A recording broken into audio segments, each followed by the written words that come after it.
पांडव क्यों दुखी हो गए, इस कथा में सुनिए। में मर जाता है। शिव महापुराण की कथा कहती है युद्ध के मैदान में कौरव और पांडवों का युद्ध हो रहा है। उस युद्ध के मैदान में जब कुरुक्षेत्र की भूमि पर युद्ध प्रारंभ होने वाला था तो समय पर चंडी प्रकट हो गई और चंडी ने कहा, सुनो रे कौरव और पांडव, अपने परिवार में से किसी एक एक की बलि देना पड़ेगी। कौरव खुश हो गए कि हमारे तो 100 भाई, एक की बलि भी दे देंगे तो चल जाएगा, पर पांडव में तो 5 हैं, 5 में से एक मर गया तो 4 ही बचेंगे, बलि किसकी देंगे? ये पांडवों की नींद उड़ गई, रात को नींद नहीं आ रही। द्वारिकाधीश ने जाकर पूछा, क्या हो गया पांडवों, सो नहीं रहे हो? नींद नहीं है आंखों में, हम 5 में से किसी एक की बलि देना है कुरुक्षेत्र के मैदान में, तब चंडी प्रसन्न होगी, तब युद्ध कर सकते हैं हम। भगवान कृष्ण का, अर्जुन डरने की बात नहीं, अर्जुन याद कर, द्रौपदी ने तुझसे एक वचन मांगा था पांडवों से। क्या वचन? 1 वर्ष तक एक पति के साथ रहूंगी और उस पति के कक्ष में कोई दूसरा आ गया तो उसको बन जाना पड़ेगा वर्षों के लिए, 5 वर्ष के लिए। अर्जुन, एक ब्राह्मण का लड़का बालक उसको शेर उठा कर ले गया और दौड़ के तेरे पास आ गया, मेरे बेटे को बचा लो। अर्जुन, तू गांडीव ढूंढने के लिए भीम के कमरे में चले गए और द्रौपदी का समय चल रहा था 1 वर्ष का। द्रौपदी ने कहा था, अगर मेरे कक्ष में जिस पति के साथ रह रही हूँ 1 साल, उसके कक्ष में दूसरा पति आया तो उसको बन जाना पड़ेगा 5 वर्ष के लिए। अर्जुन, तेरे को बन जाना पड़ा और वन में गया तो तूने फिर विवाह करा उनकी के साथ।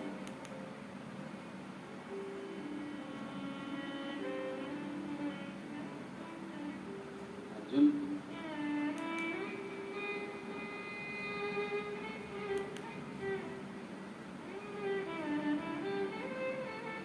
तेरा एक बेटा हो गया जिसका नाम था आरावन।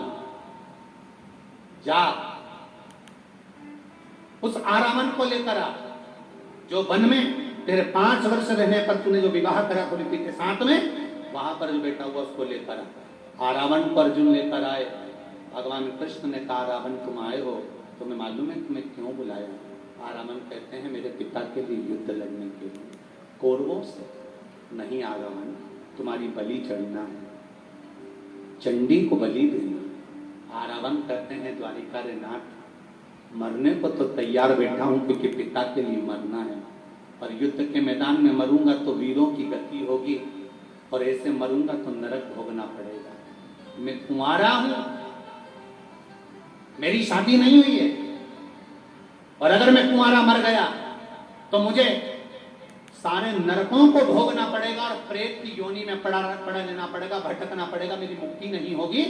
शादीशुदा व्यक्ति मरता है तो उसका तर्पण होता है, तिलांजलि होती है, पिंड होता है, गया होती है, ब्रह्म कपाली होती है, उसको सब कुछ मिलता है। ब्राह्मण भोजन करेगा तो उसको भाग मिलेगा, यज्ञ करा तो उसका भाग पितरों को मिलेगा, पर मैं आहूतों की गिनती में आ जाऊंगा, क्योंकि कुंवारा मरा तो मैं आहूतों की गिनती में आ जाऊंगा, मेरी मुक्ति नहीं होगी। ना तो मेरा तर्पण होता है, ना मेरी तिलांजलि होती है, ना मेरा ब्राह्मण भोज होता है, ना मेरा पिंड होता है। कोई पिंड भी कर देता है तो मुझे नहीं मिलता है, मेरे लिए कुछ करिए।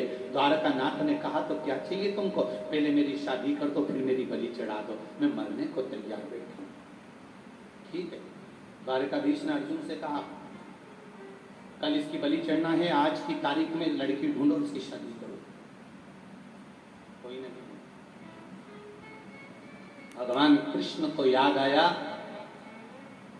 भगवान ब्रह्मा जी को जब अर्धनारीश्वर स्वरूप का दर्शन भगवान शंकर ने कराया था और ब्रह्मा जी ने सृष्टि की रचना करी थी, आधा पुरुष आधा स्त्री भगवान ब्रह्मा जी ने बनाना था, तो भगवान ने दोनों को जोड़कर बना दिया था, तो किन्नरों की सृष्टि बन गई थी। जब किन्नरों की सृष्टि बन गई थी तब भगवान विष्णु को हंसी आ गई थी, तो शंकर भगवान ने कहा था, नारायण तुम किन्नरों को देखकर हंसे हो, इसलिए पृथ्वी पर जाकर तुम्हें किन्नर बनना पड़ेगा।